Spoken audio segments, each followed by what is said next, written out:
Hello guys, welcome to my YouTube channel. On this video, I am going to be showing you how to fix eFootball 2027 download feed error.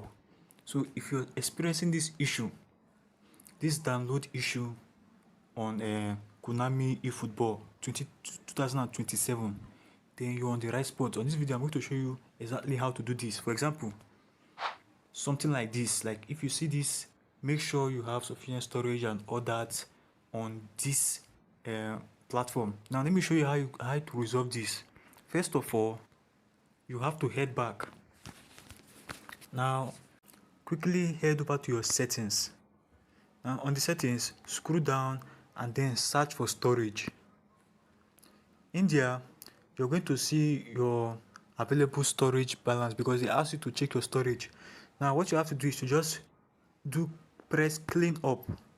Make sure that you clean up the junk files on your device. So after that, you head back and then click on app management, and then you click app list and then search for eFootball. Click on it when you find it and then click storage and cache. Make sure that you clear the cache on eFootball. Then after that, just head back and then head over to your eFootball again. So I am trying to log in to my eFootball 2027 again. So once you see this Google Play symbol, what you're going to do is that you do not take it out. What you have to do is to click download instead of clicking cancel. So just click download and then you have to wait for it to download finish.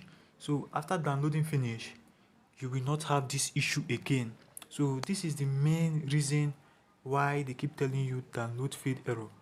So once you do this thing, it will finish downloading and then you cannot be able to use your eFootball without any download issue or anything. So that is how you can be able to fix this. And this comes to the end of this video. Please like this video and then subscribe to my YouTube channel. Thank you.